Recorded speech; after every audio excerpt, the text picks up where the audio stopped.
अस्सलाम वालेकुम नाज़रीन, आज 9 मार्च है और मिडल ईस्ट की जंग का 10वां दिन है। हालात हर घंटे और ज्यादा संगीन होते जा रहे हैं। मैं नदीम अकरम हाजिर हूं मिडल ईस्ट की 15 बड़ी अहम खबरों के साथ। आज बात होगी सैयद मुस्तफा खामेनी को नया सुप्रीम लीडर घोषित होते ही उमड़ा जोश, साथ ही अली लारिजानी की अपील कि इस मुश्किल दौर में पूरी कौम नए सुप्रीम लीडर के साथ खड़ी हो। वहीं बहरीन की नेशनल ऑयल कंपनी बाप्सो पर हमला, उत्तरी इराक में रडार सिस्टम तबाह करने का IRGC का दावा और सऊदी अरब में एक और अमेरिकी सैनिक की मौत, ये सब आज की बड़ी सुर्खियां हैं। तो चलिए शुरू करते हैं आज की इन 15 बड़ी खबरों का सिलसिला जो आपकी स्क्रीन पर होगी, जहां सबसे पहले आप इस खबर पर नजर डालिए। ईरान में नए सुप्रीम लीडर के समर्थन में उमड़ा जनसैलाब, सड़कों पर उतरी आधी रात को अवाम। दोस्तों, ईरान से इस वक्त बड़ी तस्वीर सामने आई है, जहां हजारों लोग सड़कों पर निकलकर अपने नए सुप्रीम लीडर के समर्थन में इकट्ठा हुए हैं। तेहरान समेत कई शहरों में लोगों ने झंडे लहराए, नारे लगाए और मुल्क की क़यादत के साथ खड़े होने का खुला ऐलान किया। रिपोर्ट्स के मुताबिक हालिया जंग और सियासी हालात के बीच ईरान की आवाम एकजुट होकर नए सुप्रीम लीडर के साथ वफादारी और हिमायत का इजहार करती हुई नजर आई। वहीं आप ये दूसरी खबर देखिए, बहरीन की नेशनल ऑयल कंपनी बाप्सो पर हमला, मिडिल ईस्ट में फिर बड़ा तनाव। दोस्तों, मिडिल ईस्ट से इस वक्त एक और बेहद बड़ी अहम खबर सामने आई, जहां बताया जा रहा है कि बहरीन की नेशनल ऑयल कंपनी बाप्सो, जिसकी निगरानी अमेरिका करता था, उसी को फूंकने का काम ईरान ने कर दिया है। शुरुआती रिपोर्ट्स के मुताबिक इस हमले के बाद अफरा तफरी मच गई और सुरक्षा एजेंसियां तुरंत हरकत में आ गई। दोस्तों, बाप्सो बहरीन की सबसे अहम ऑयल कंपनी मानी जाती है और अगर इस पर हमला हुआ है तो इसका असर पूरे मिडल ईस्ट की एनर्जी सप्लाई और सियासी हालात पर पड़ सकता है, जो कि तस्वीरें लोगों के सामने है। फिलहाल हमले के पीछे की तस्वीरों की जांच की जा रही है। क्या नुकसान हुआ है, क्या नहीं हुआ है, इसकी तस्दीक अभी नहीं हो सकी है। ईरान ने हमला किया है जिससे अमेरिका को झटका लगा है। वहीं आप ये तीसरी खबर देखिए, नए सुप्रीम लीडर के साथ खड़े होने की अपील, लारिजानी का बयान, मुश्किल दौर में क़यादत को मजबूत करे आवाम। दोस्तों, ईरान की सियासत से इस वक्त एक अहम बयान सामने आया। ईरानी सियासी शख्सियत अली लारिजानी ने कहा है कि नए supreme leader Syed Mustafa Khamenei इस नाजुक दौर में मुल्क की रहनुमाई करने की पूरी सलाहियत रखते हैं।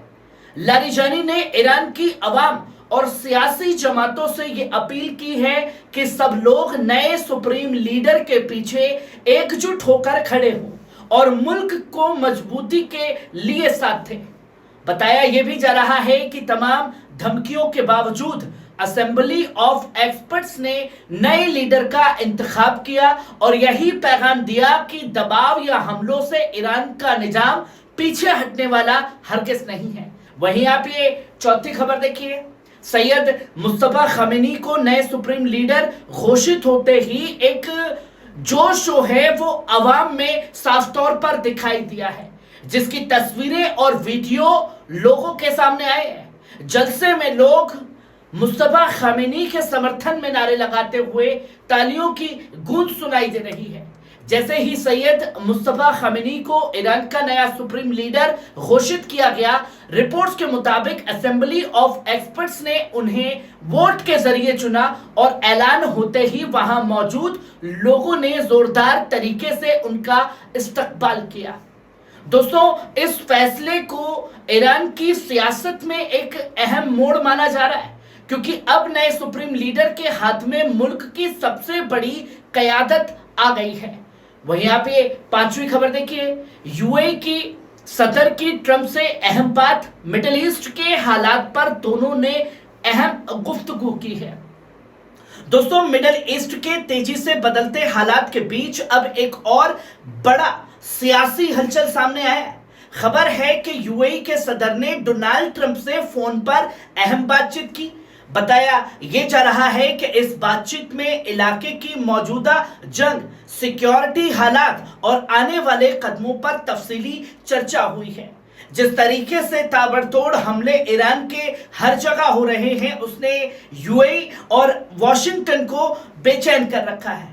इस कॉल को मिडिल ईस्ट की सियासत में एक अहम डेवलपमेंट माना जा रहा है, क्योंकि बड़े मुल्क अब तेजी से आपसी मशविरा भी कर रहे हैं। वहीं आप ये छठी खबर देखिए, इजराइल के हमलों से अमेरिका नाराज, ईरान के 30 फ्यूल डिपो पर हमला बन गई नई टेंशन, जिसके चलते बहरीन में भी हमला हुआ। दोस्तों, मिडिल ईस्ट जंग के बीच अब एक नई खबर सामने आई है।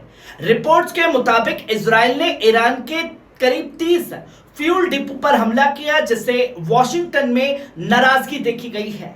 अमेरिकी अफसरों का कहना है कि ये हमले उम्मीद से कहीं ज्यादा बड़े थे और अगर सिविलियन इस्तेमाल वाले फ्यूल इंफ्रास्ट्रक्चर को निशाना बनाया गया तो इससे ईरान की हुकूमत के लिए अवाम की हमदर्दी और ज्यादा बढ़ सकती है। साथ ही वॉशिंगटन को यह भी डर है कि ऐसे हमलों से दुनिया भर में तेल की कीमतें और ऊपर जा सकती हैं, क्योंकि ईरान पर जैसा हमला होगा ईरान वैसा ही जवाब देगा। वहीं आप ये सातवीं खबर देखिए, आईआरजीसी का दावा, उत्तरी इराक में रिकॉन्सेंस रडार तबाह कर दिया गया, जिसका वीडियो जारी किया। दोस्तों, मिडिल ईस्ट की जंग के बीच अब एक और बड़ी खबर सामने आई।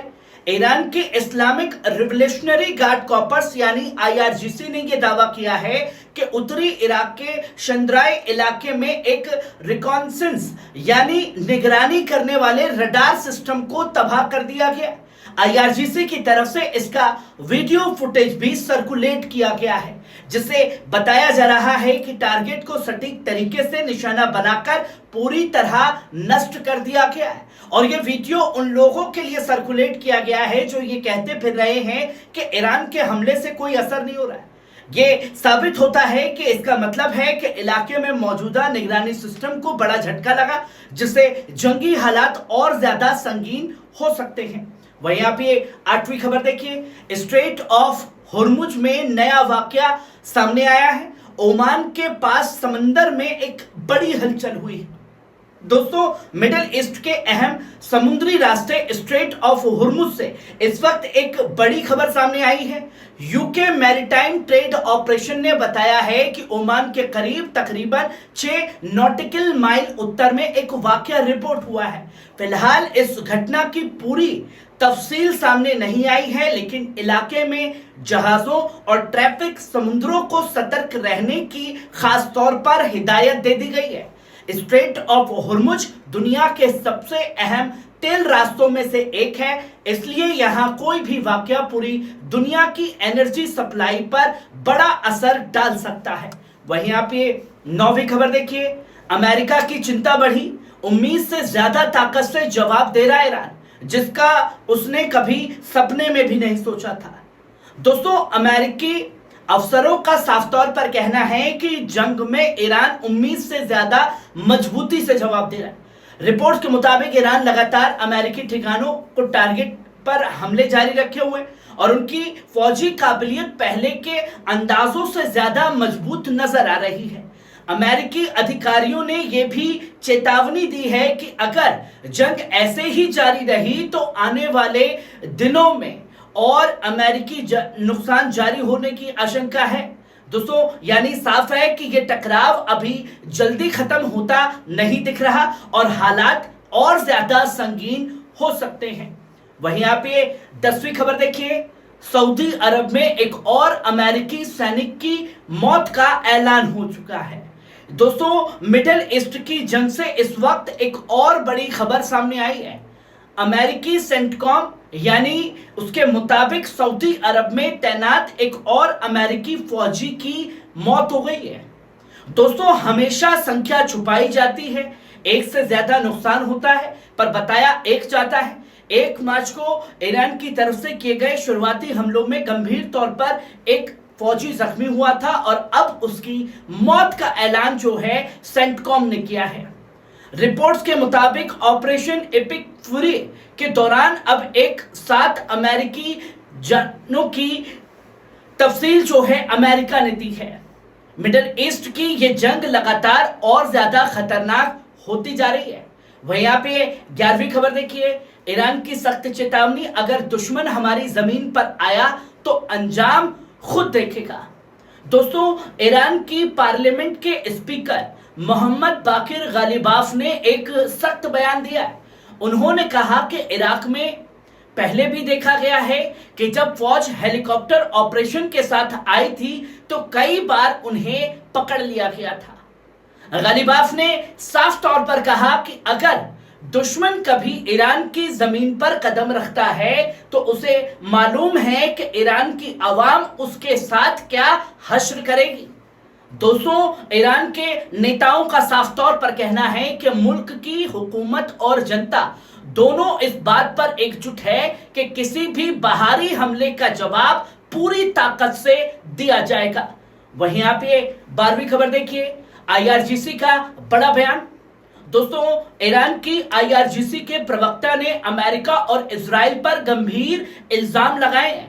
उनका साफ तौर पर कहना है कि ईरान की एनर्जी फैसिलिटीज पर किए गए हमलों से कोई फौजी कामयाबी हासिल नहीं हुई है, बल्कि इसमें मासूम बच्चों, बेबस मर्द और ख्वातीन और आम सिविलियंस की जान गई है। आईआरजीसी का साफ तौर पर कहना है कि इन हमलों में उन फ्यूल और एनर्जी इंफ्रास्ट्रक्चर को भी नुकसान पहुंचा है जिन्हें आम लोग इस्तेमाल करते थे।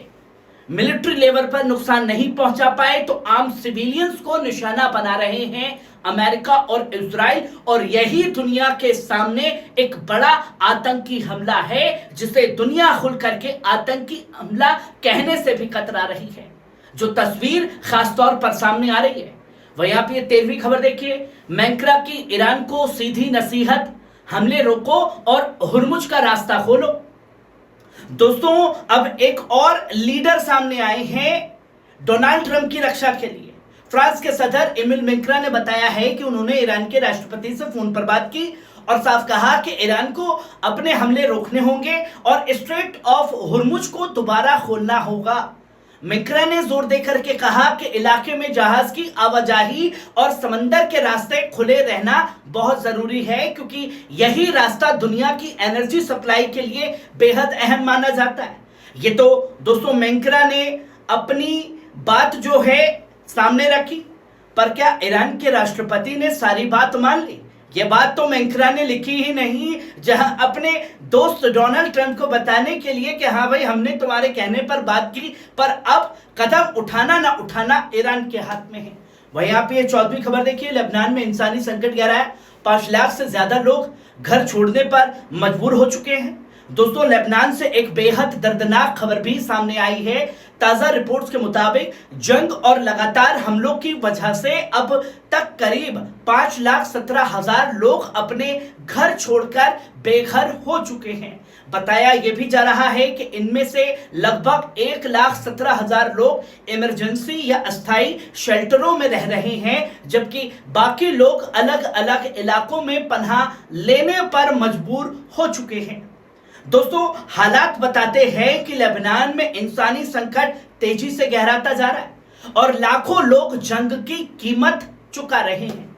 वहीं आप आखिरी और 15वीं खबर देखिए, रियाद के दक्षिण में बड़ा हमला, अल खरस के सैनिटेशन प्लांट पर बड़ा वार, 1 की मौत और कई लोग घायल हुए हैं।